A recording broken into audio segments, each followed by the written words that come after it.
in reality, it's not. Yeah. Just 1 second. Yeah. Hi, everyone. Welcome. We're just about to start the second episode of the Career Vision webinar series. I think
Hi, and good evening, good morning, good afternoon, wherever you are.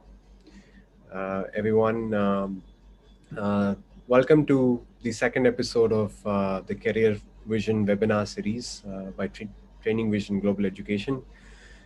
I'm Aditya, the CEO of Training Vision Global Education, and we found it quite important and relevant for us to start a conversation on career awareness, especially for early career uh, individuals, professionals, or undergraduate students who are launching their early careers or transitioning their early careers amidst this pandemic.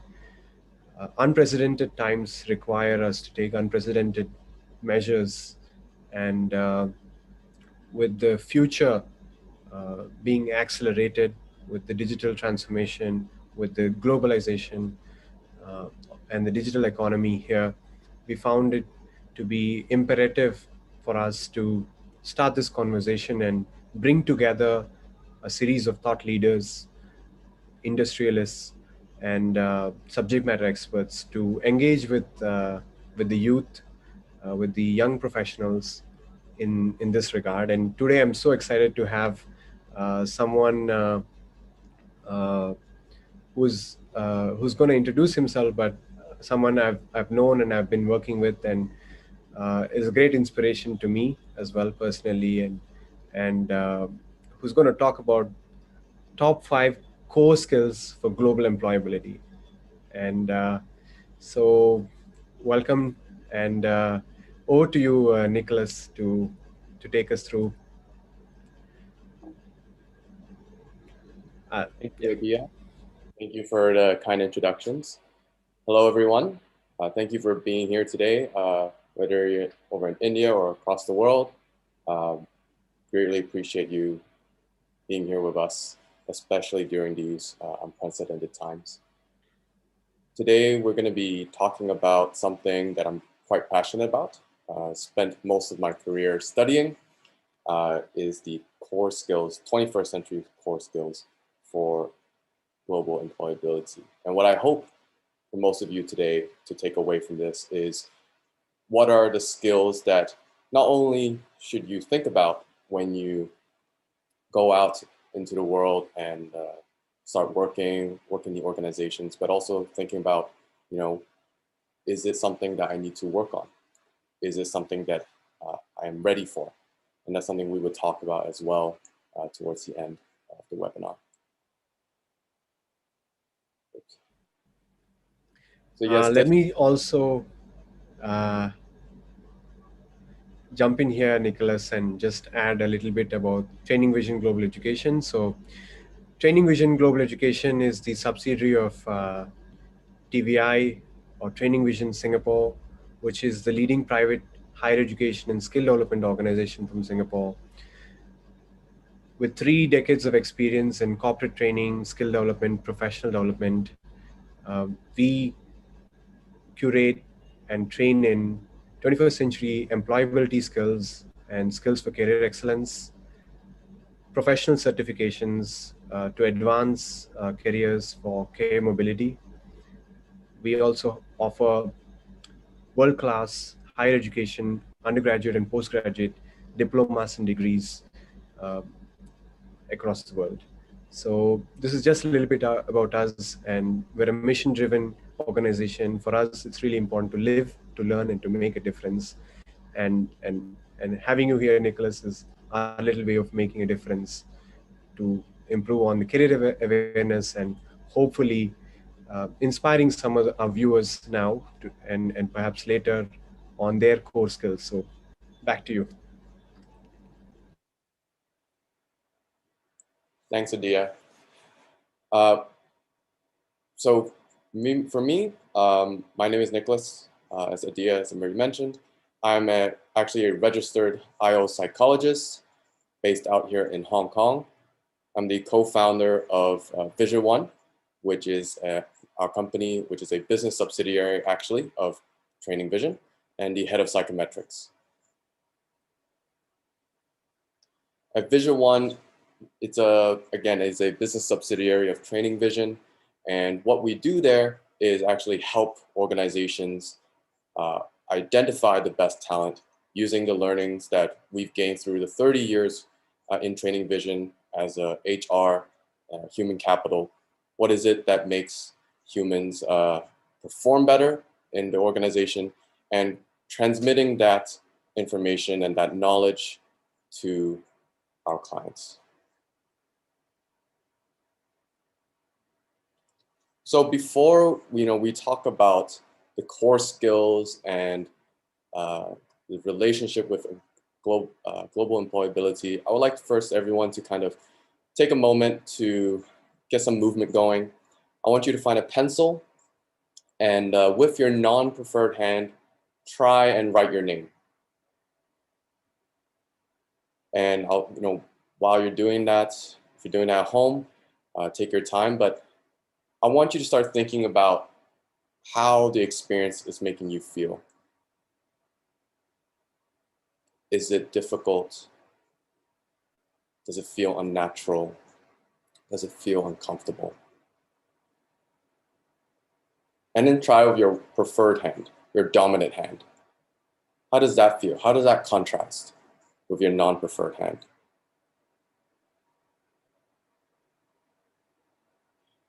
I like to use this exercise a lot when working with my clients, working with my coachees, to describe what is exactly personality.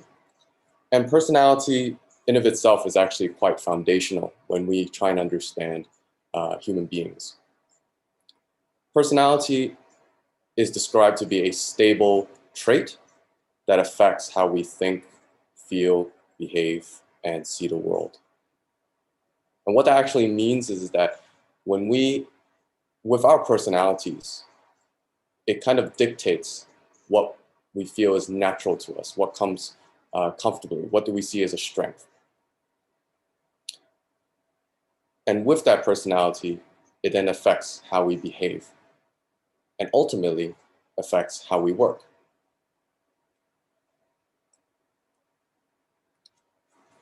And because personality affects how we behave, how we see the world, our attitudes, it affects more than just the behaviors that we do. It also predicts inevitably many life outcomes. We have a lot of data in the academic literature showing that by understanding people's personality, we can actually predict their mental and physical health, their consumer behavior, their wealth, your leadership potential, how fast you're going to learn, how happy you're going to be, or how stressful you're going to become, especially during times of COVID. And ultimately, job success, how well you perform in the job, how well you're going to move up the corporate ladder, how well you might perform in an MNC or in an SME.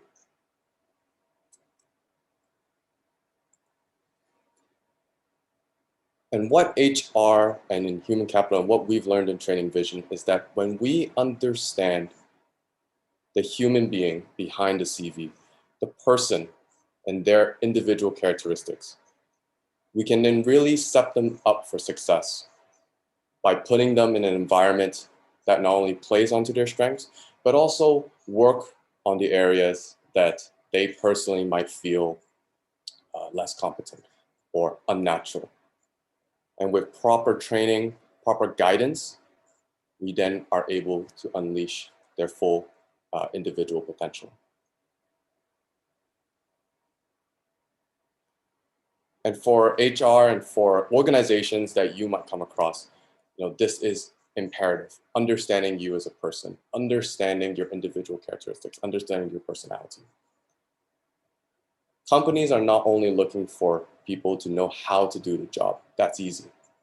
They want to know who is going to thrive in their company, who is going to really succeed, who is going to outperform, who's going to stay longer in the organization.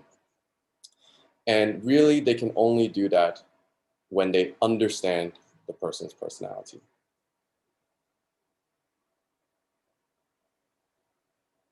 With that in mind, we're going to talk about then the 5 key competencies for global employability. Now, when we talk about global employability, we're talking about if you were to, I think for most of the audience here, based in India, so going outside, going to another foreign country, Singapore, United States, Europe maybe, and being employed there. Or it can also be those of you who are applying to an MNC within India, working for a global multinational. There is a lot of data that we've collected over the years, understanding people's personalities and their outcomes at work in various organizations, not just in small, medium-sized organizations, large organizations, across industries, across job levels, from associate to entry level to C-suite director level. And we noticed that in the data that we collect, there are 5 core skills, 5 key competencies that is generally relevant across all these different positions and company sizes that leads to success.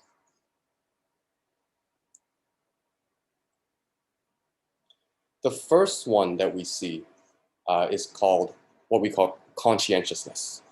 For those of you who have heard of the big 5 of personality, it's the same conscientiousness. It's about whether or not you work hard, you work systematically, are you reliable, do you work in a detailed manner? For those who tend to score higher on this competency, on this trait, they are very much hard workers. They always meet their deadlines. They come into work on time. They submit their work on time and in a very detailed and well-organized manner. They even organize themselves, set their workplace very tidy, or their documents, or their information, and so on. And those that we see who are scored lower on conscientiousness tend to be very flexible, unsystematic, unreliable at times, maybe missing out a few deadlines here and there, slowing down progress, maybe focusing more on the big picture rather than on the details. And we see this to be fundamentally important across all different kinds of jobs. And of course, it makes sense, right? In an organization, if you're not working if you're not working in a systematic manner, it might impact how you deliver your work, it might impact and so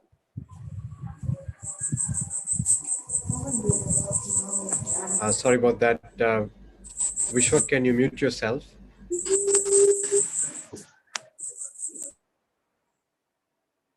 Thank you.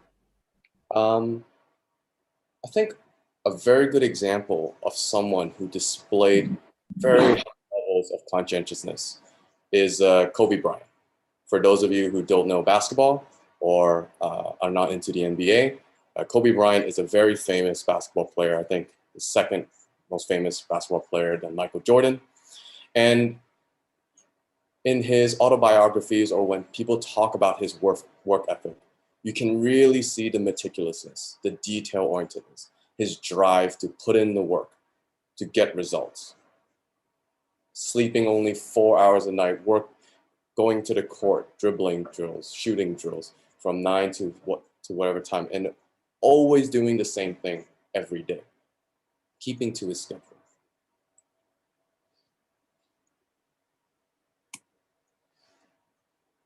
The next competency we see that's important as a core skill is resilience. This is about how you cope and manage stress. Are you able to work under pressure? Are you able to keep focus while under stress? Are you able to keep your emotions under control, or do you tend to reveal them, especially in difficult situations? Are you able to maintain a positive outlook, or are you more on the skeptical side, more glass half empty rather than glass half full? Every job is going to be stressful. If anyone has told you otherwise, really false. You will experience stress and you will have pressure when you're at work.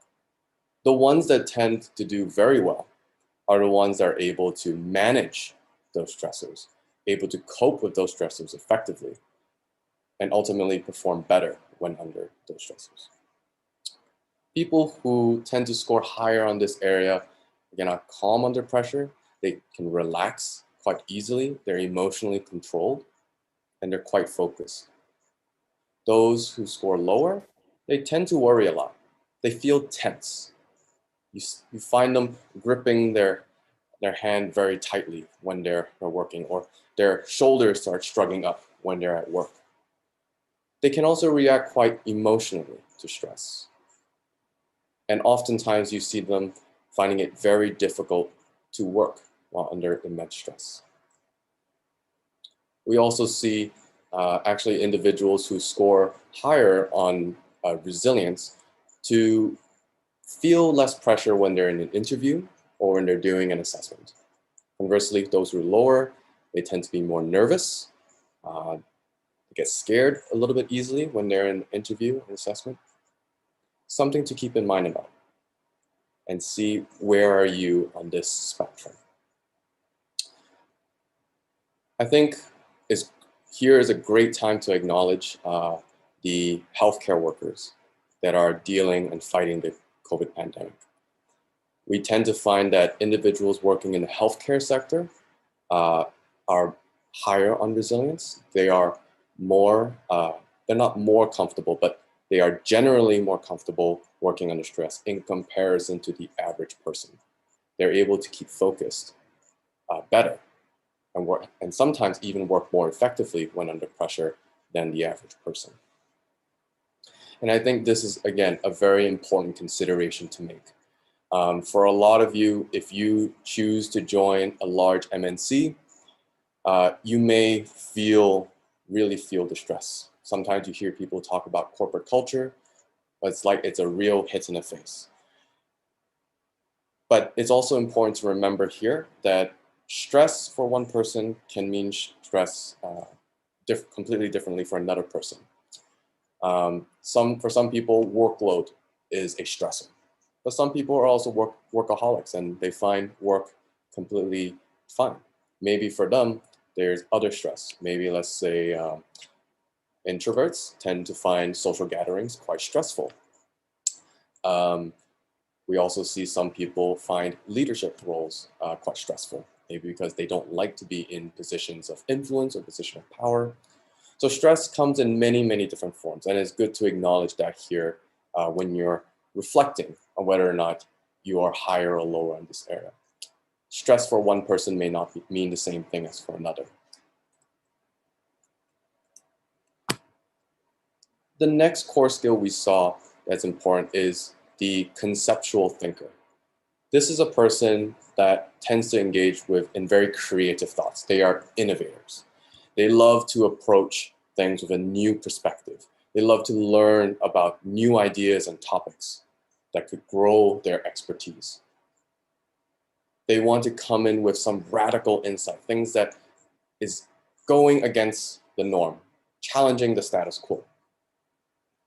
We tend to see those who score higher on this area are very creative, not just only in an aesthetic sense, such as artistic design, but more so on their ideas, how it's probably maybe not traditional for some people to think about. Those might be the innovators. They think about a lot about possibilities, things that were once completely theoretical or once thought of to be impossible. They are the ones that are driving to think, yes, it is possible. These people also like new things. They like change. They like novelty. They tend to feel frustrated when they are stuck or when they're only confined to what is allowed rather than going out of the box. And they're very much learning oriented, love to read, love to learn new topics, new skills. A famous person I can think of that's a conceptual thinker would be people like Bill Gates or even Elon Musk. I think Elon Musk would be more a recent example. Having the rocket being able to come back to Earth after it's being launched into space, that was once thought of to be completely theoretical, if not impossible.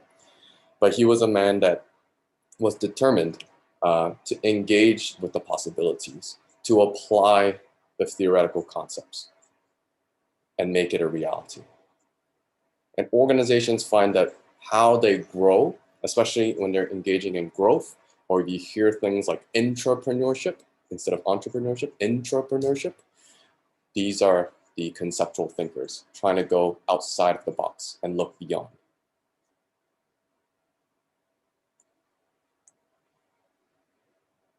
The fourth skill that we saw was important is tolerance to ambiguity. So this is where people tend to feel comfortable working in environments that are complex, uncertain, or ambiguous. They're comfortable making decisions and take action despite the complexity or when given conflicting or mixed information or dealing with things with uncertain consequences. You can think of it as like stocks, for example, or more recently, the cryptocurrency market. People who tend to be more attracted to these kinds of vocations or these kind of tasks, they are very much high on tolerance to ambiguity. They thrive in ambiguity. They love it. Right? It's not just about also being comfortable in it. They really love it because they feel like it's so complex. They're trying to make sense of everything and then try to get the outcome that they want. They're comfortable with that change. They're comfortable with those new challenges. Those who score lower on this area or are less tolerant of ambiguity are people that prefer to have structure and clarity. They need rules to follow. They need certainty of what they're doing. And they tend not to be comfortable with change. A very good example of people scoring higher on this area that tend to succeed are entrepreneurs. Entrepreneur is a career that you will deal with a lot of ambiguity. You're going to deal with a lot of setbacks.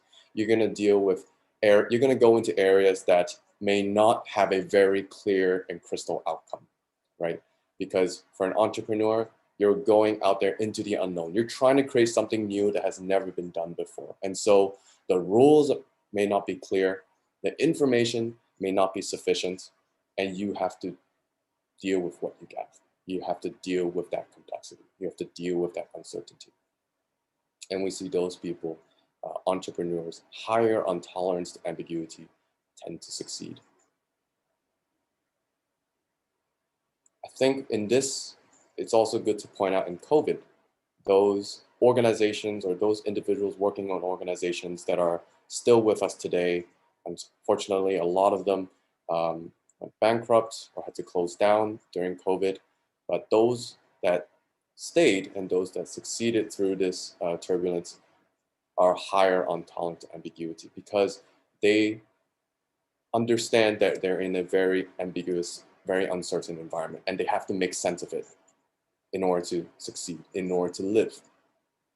At an individual level, we see employees or people in general higher on tolerance to ambiguity tend to have better coping mechanisms with COVID.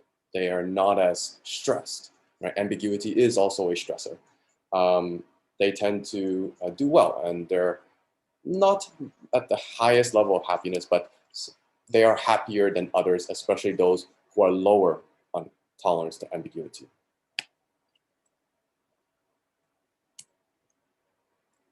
Before I talk about the fifth skill, I do want to point out a reality for most of you, considering that most of you listening today are fresh graduates or you're still in school, right? When you first enter your job, you're going to be most likely in an entry-level job, right?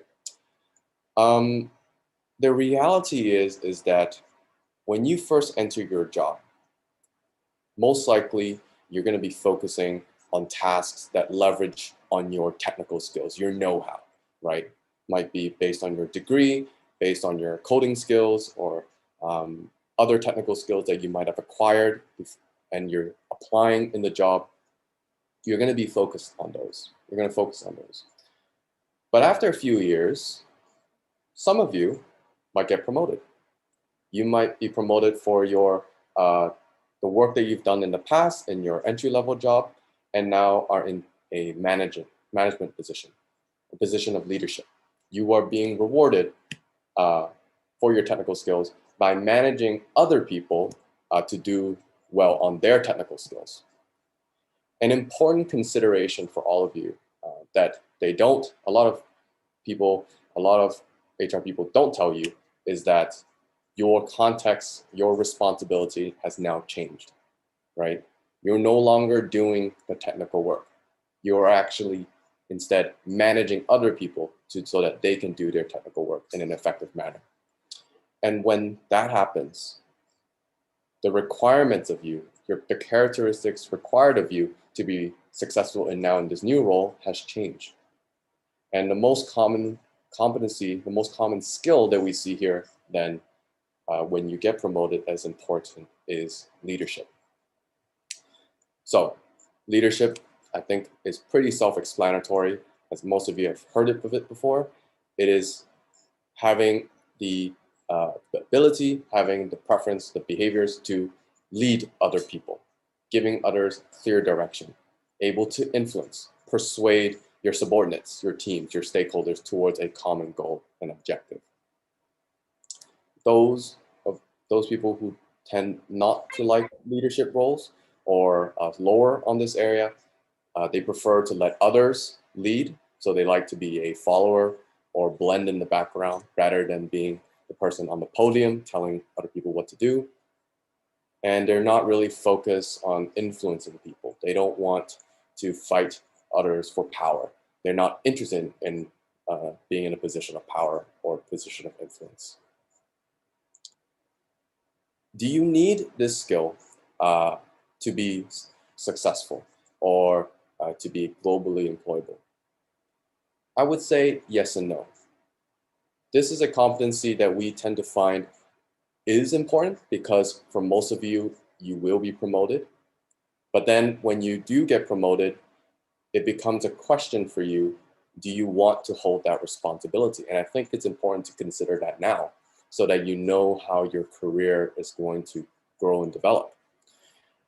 I pose an example, a very famous example of some people not wanting leadership responsibilities and being equally successful. For those of you who know about Apple, right? The two Steves. There was Steve Jobs and there was Steve Wozniak. Steve Jobs is probably the person that most people remember. He's the CEO of Apple, co-founder actually. And he was the face. And he was a really good seller. He was really good at influencing people. He was really good at managing his teams, his company, his employees towards a common goal and objective. Very influential. But he wasn't the person that created the Apple computer. If you look back into Apple's history, it was actually Steve Wozniak That was the one that created the first Apple computer. And so there wouldn't be a Steve Jobs without a Steve Wozniak. But why people don't really remember Steve Wozniak is because Steve Wozniak actually didn't want to be under the spotlight. He didn't want that leadership position. He didn't like telling people what to do. And he very much didn't like to be in a position of power. He wanted to be one with the crowd. He wanted to just do the work. He wanted to keep on developing better and better computers. He wanted to continue to practice his technical skills. And so for a lot of you, you might be a Steve Wozniak. Some of you might want to be a Steve Jobs. But some of you may not want that responsibility, that level of influence. And that's okay. And that's something that you all should be aware of. It is okay if you don't want to be a leader. There are many successful people that don't assume leadership responsibilities, right? But of course, for whatever reason you might have, if you choose that you want to be promoted, you want to move up the corporate ladder, you want to be in a position of influence, you may want to consider developing on this, because again, you being rewarded for a technical skill that you've done at your previous job or your previous role won't be rewarded again after you get promoted. You're being graded on a different criteria. I make a final point before I stop talking and open it back to you, Adia. Are all traits equally important? So again, I mentioned in the beginning that we had a lot of data on this, and we looked at the relationships and we identified these 5 core skills. But they're not the only core skills that you need. And in many cases, of course, it depends on the specific role. It depends on what you're applying for. A large MNC may require slightly less on the tolerance to ambiguity, for example. A small, medium organization or even a startup will require greater or higher levels of tolerance to ambiguity. For maybe, again, accounting jobs or jobs that are related in financial roles, maybe you need to be less of a conceptual thinker. But then in roles of, let's say, software engineers, your data scientists, perhaps, your innovators, your entrepreneurs, then those would require stronger levels of conceptual thinking. And so it is important for you to consider when you want to develop on a skill or a trait or a behavior of yours, maybe you need to consider, what am I exactly applying for? What exactly is the career that I'm looking to do? What do you need in those careers or roles to be successful? And then develop on those skills.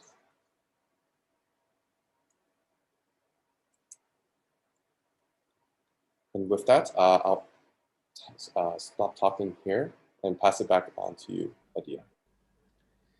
Thank you, Nicholas. I think this has been a really, I would say, not only insightful, but also provocative to some level, the insights that you shared and the clarity that you provided. And just for everybody to understand, we're talking about transferable skills. We're talking about skills, as Nicholas earlier mentioned, a lot of research has been done across industries, across levels, across job roles, and these top 5 core skills have been identified to be the levers for sort of career fulfillment and performance and success or whatever you may. So when we say transferable skills, Nicholas, so I do want to ask some questions to you, and I'm also getting a few questions from our audience. There's some of them who are live with us. We have about 67 in the Zoom, and we have a few more on YouTube. So request everybody to mute yourself, and probably we can take 1 or 2 questions. If you message me on the chat, I can answer them. I can have them asked. Uh, anyway, yeah. So the first question, Nicholas, is how do we go about this, right? So how do we go about developing these competencies? Now you've mentioned that these are the core competencies relevant across cultures, across industries, across job grades, job roles. How do we go about developing them? And maybe to be more specific, how does the development happen? Most of the education in terms of K through 12 may have already addressed some of these skill sets, some of these cognitive and behavioral skills you mentioned. But is it possible for young professionals or those who are just starting out to still learn and pick these up? Or are these skills that are something that, like technical skills, they have to be reskilled, upskilled throughout one's career over the 60-year, what they say, right?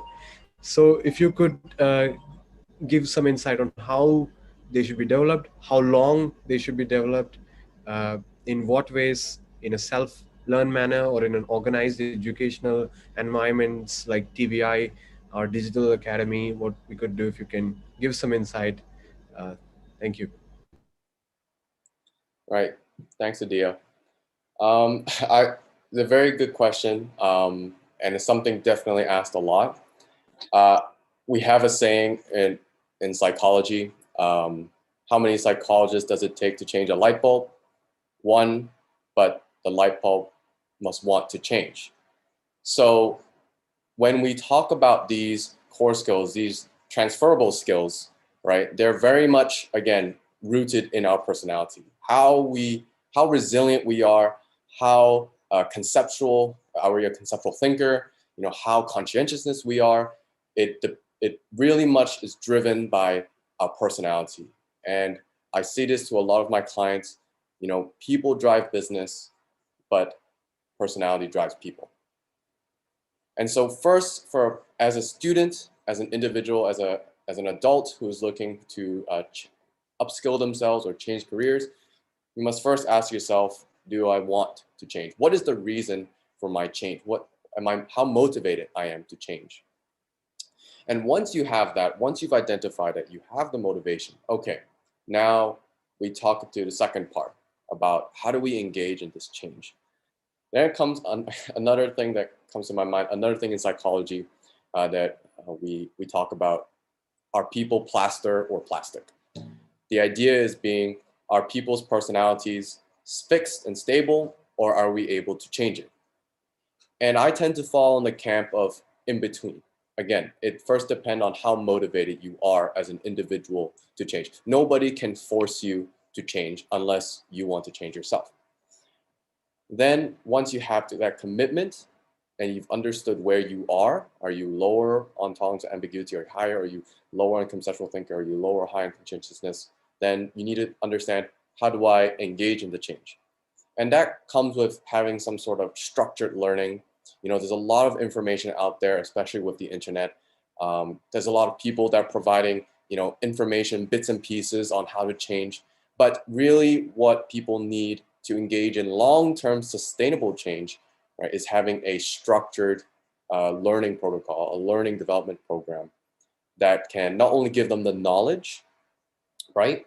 The knowledge is first and foremost the first step to change, having the knowledge, but then also then setting them up with the right experiences, the right practice, right? Especially sustained practice over time. We then tend to find those individuals that go through that kind of process really have meaningful and sustainable change. How long does that take? It very much depends, but I think the average, based on the literature, based on the research, is about 30 to 60 days. Again, some people are faster learners than others. Thank you, Nicholas. I think you've answered it quite sequentially, that it starts with the individual. You can't change anyone unless they want to change, and that's really powerful. And you also, I think, and just as a caveat, we're actually sharing the free ENCODE assessment that at Vision One we've created. So I think this kind of psychometric and behavioral assessment would actually give one the awareness of what are the improvement areas and what are the strengths that they have, so one can play to their strengths. So really self-awareness is really the starting point, and the willingness to change is really great. And then you also mentioned a little bit about the knowledge and practice, and I'm also happy to say that it's really important. And at TVI, we're focusing on pracademics, right? Being practicing and having knowledge and applying to real world situations. So Nicholas, another question would be, how would recruiters perceive? I think a lot of the young professionals or uh, aspiring, students are wanting to understand how do they improve, how do they want to advance their career or launch their career or transition their career amidst the current situation, and um, how would the recruiters perceive someone with these employability skills, right? The core skills, and how does it matter for the recruiter in terms of making better recruitment and better hiring if an individual has these skills but also has a career readiness profile, right? A career readiness profile, that something like we're providing with the ENCODE assessment. Could you talk a little bit about that? Thank you. Sure. That's, again, something that I think recruiters are paying more attention to in terms of when we're talking about these competencies, these personalities, and these kinds of skill sets. I'll bring an example that we've done with a client. A client of mine, he first came to me wanting to understand more about how can I identify the best talent. Finance guy, typical background in finance. Not a lot of human capital awareness or background, and he told me, why he came to me, why he was looking for an assessment like the ENCODE, is because he went to recruiters before, and much of the time they were trying to match the skill sets. Do you have Python coding as a tool set? Do you know how to do data visualization, use Tableau? Can you do financial modeling? And that's very easy, right? You can see that clearly in a CV. You can test that. You can directly observe the person and their work, and whether or not they know how to do it. But then when he hired those individuals, they come into the organization, they leave in 3 months, 2 months.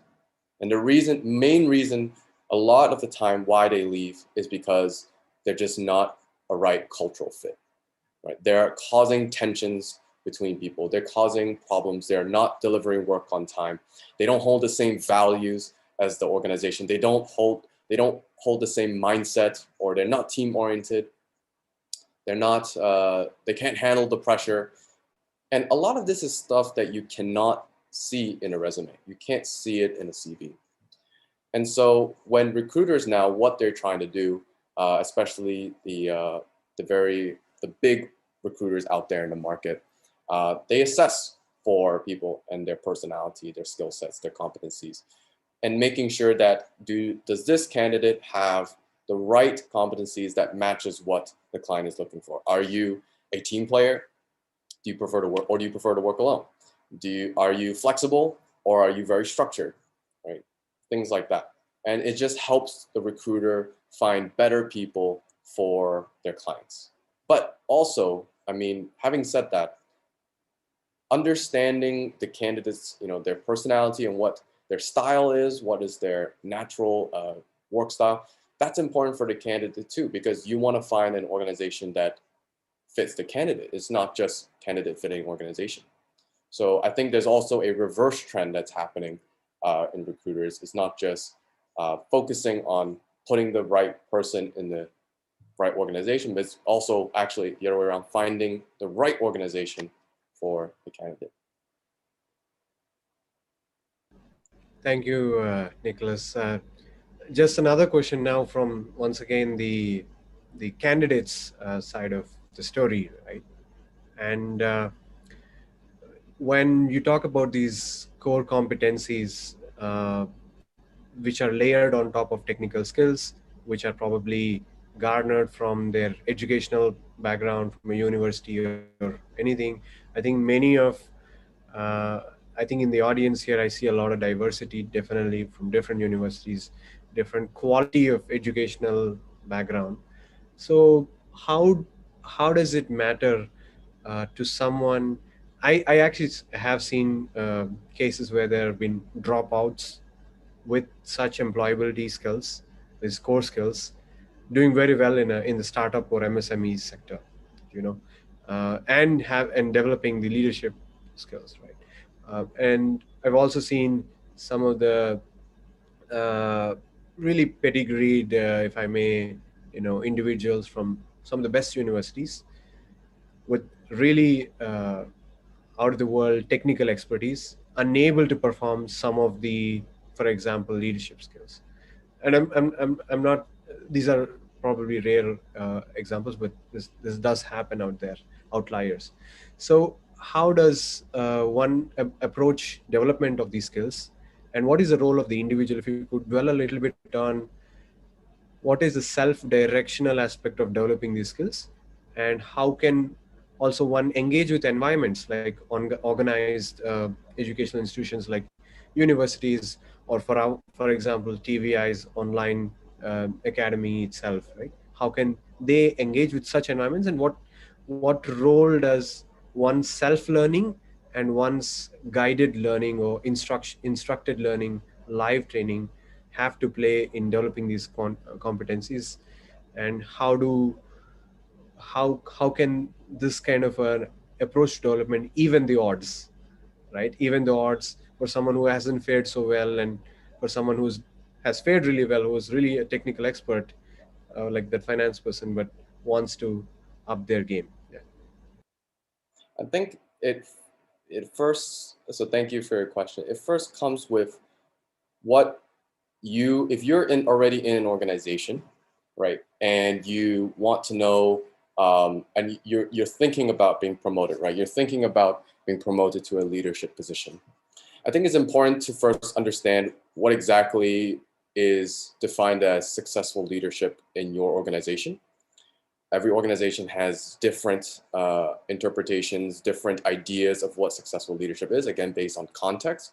And so it's important to understand that. If you are working in a large MNC, or even a medium-sized organization might have it, is something called competency frameworks. And what they do, what these frameworks are, is it's a transparent guide to tell the employees what exactly the company is looking for, what the success look like, and how to get there. And when you understand what the client, what your organization is looking for, then you want to engage in, maybe first of all, an understanding of where you're at, where are you in terms of these competencies. Again, pointing back to leadership, the end code provides a very quick and systematic way to identify how you fare on many competencies. We measure 36 competencies relevant to 21st century work. And you can then see where your strengths are and where your weaknesses are. And if you are lacking in certain areas that your organization has found to be important for leadership, then you would want to think about, how can I build on those areas? And for most of the time, this is also where a lot of people kind of fail to consider, which is where I'm at, right? Where am I at on these multiple competencies? They tend to focus just on the strengths, and then they forget about where they're weak at. And so finding a good provider, finding a good training program that, again, combines the principles of not having knowledge, having experience, being able to apply what you've learned into real life contexts and real life situations. You would need those kind of programs to then work on your competencies if you want to build on them and sustain them for long periods of time. It also goes into then the idea of, how do I plan for this, right? Like, let's say I'm engaged in a program, I want to develop on my skills. How do I ensure that I actually get there? So that comes again with developing what we call SMART goals, right? Specific, measurable, actionable, time-oriented, and so on, knowing what the results are, what success looks like. and then working on those goals, get there. This can be a little bit difficult for some, I would say. Some people might write too ambitious goals. Some people might write less ambitious goals. So then again, if that is not your forte, that is not something that comes very easily to you, looking for a training provider that can give you the structure and give you the clarity, that would be my go-to. Thank you, Nicholas. And I think the chat is exploding in my private chat. A few of our viewers are asking me, hey, I'm doing this. This is my background. I'm trying to get this kind of employment. What do I do? How can I demonstrate these competencies? What do I do? I think so. Without further ado, there are three similar questions, and rather than probably answering the question, we could actually share the screen and provide the access to the ENCODE assessment. Just as an additional comment to Nicholas, what I think is earlier on, many of us from India or any of the developing economies, we've all thought of the American dream or the XYZ or the Western dream or some kind of dream, And when you think about the current situation, I would like all of us to think about and reframe ourselves, right? Really think about what is the global dream. I think with this pandemic, there is a silver lining. It is a disruption, and I sincerely hope all of you who are viewing us are safe and are doing well, and we're really concerned about how this is affecting not only health but also economies, about individuals' careers, right? But the silver lining is we see that there's going to be a global dream going forward. The internet has opened up a lot of remote employment opportunities, virtual employment opportunities. Of course, there are domains, there are particular roles which require you, for example, in manufacturing, to be physically present.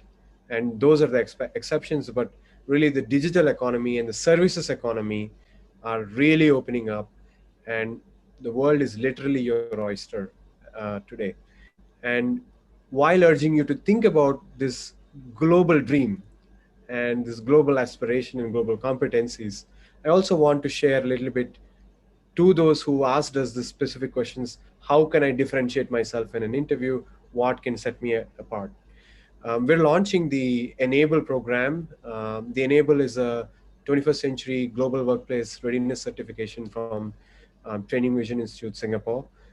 This is developed as part of the Skills Future certification framework, where a lot of research has gone into workplace readiness, career readiness, competencies, and what the five skills Nicholas has shared earlier are actually being addressed in a live instructor-led experiential and interactive training program, and we're launching this 19th of June, where you can see the 9 modules that we're covering are personal effectiveness, personal productivity, innovation, collaboration, learning to learn, interview skills. All of these are being actually addressed in this program, and it's quite visible for you that we also provide CV review and interview coaching. Um, we also support you with promoting your profile with our choice employers or partner employers, and we'll also provide the placement assistance. And maybe in the next slide we can talk a little bit about the personalized career readiness assessment. I think I'll actually go through the timeline. Yeah, so you can I'll I'll go through the timeline. So we're starting in May. We're taking registrations. There's a link in the next slide. I'll get to the link where uh, we have the assessment. We have a baseline assessment to take a stock of where you are at right now, and then we provide the live training and the self-paced learning for you. And right after that, we do have the competency evaluation. We have a competency 360 evaluation with your peers, and also we will provide the placement assistance later. So this is on the weekends. It's a weekend 5-day intensive program, 6 hours a day in Indian afternoon time. We're really excited about this and really hope all of you are able to make it. The next slide, if you can, Nicholas, would be, we have a special prize. Of course, this is a highly coveted certification program, a high value program in Singapore. We're trying to do our bit in democratizing and making it affordable, accessible to the most number of people. So at a launch price is 15,000 rupees. We're also offering it at 7,000 at an early bird price. So we hope you all subscribe, register at that link, bit.ly TVI enable, bit.ly/TVI enable. Um, and the last thing that I would also go towards is, let us give you access to the ENCODE assessment. So you can uh, Oh, before we go there, Nicholas, just a second on announcing the next session. Many of you are really enthusiastic. I really like that a lot of you are asking, um, questions. So some of the questions that you're asking cannot be addressed in one webinar. There's no shortcuts to this. There's no magic bullets to a quick fix to your career, and it doesn't really work that way. We'd love for something like that, but we're doing these webinars. We're all to provide the awareness. We're also providing uh, the tools like the ENCODE assessment to empower you, and we're actually offering it free of cost. And we're also bringing speakers like Mamata, who's an independent consultant. She's worked with the employment generation mission of the government of India earlier, and she's associated with some of the leading corporates in IT industries, global MNCs, as we know. And she's going to come up next weekend and talk on how effective communication, right, the specific skill can unlock unlimited opportunities. So moving on, let me just uh, share the ENCODE assessment. So if you have a QR code scanner, if you can bring that up on your phone, you can actually get this ENCODE assessment, and we email you your personalized career readiness profile, so you can actually utilize that, add that to your resume or CV in your application process, and I'm very sure that you could really gain from that. If you see that there's a lack of readiness, there's some gaps, we highly recommend you to join our uh, tailor-made sort of customized program, online program, which is the Enable program starting June. So you can scan this QR code. I'm also going to put the shortened link. I'm also going to speak it out. It's bit.ly/TVI encode, ENCODE, TVI encode. And so really excited. You can visit our website. All the registrants to these webinar series, we will be sending you the brochure for the program. So if you have any queries, those will get answered there. Uh, our team is available to support you.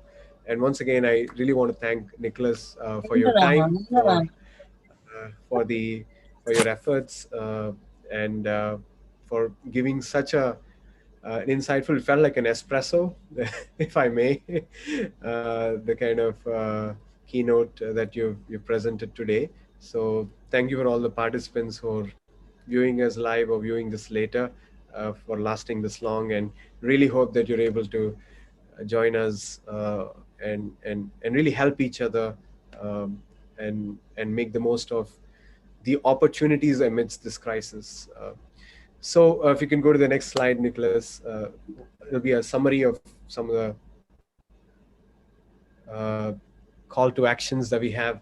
The next steps are, here's where you can register for our Enable program. This is the 21st Century Workplace Readiness Program. It's a live program where more than 30 hours of live training and about 30 hours of e-learning on our learning management system, where you are trained on these 9 modules, which are the top 10 skills required for 2025. We're actually training them today.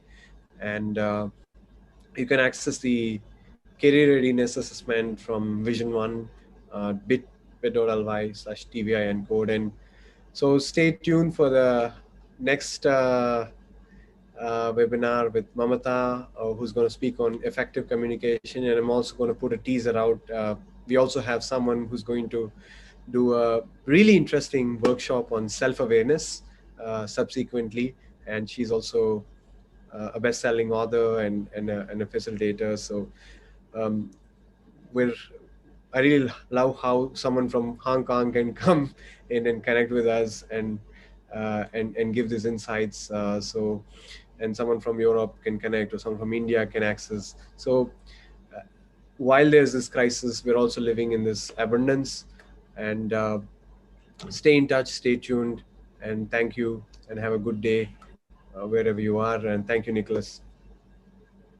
Thank you, Adia. Thank you for inviting me and organizing this great webinar for everyone. I think it's quite a good platform to share this information to as many people as possible, as many students as possible, especially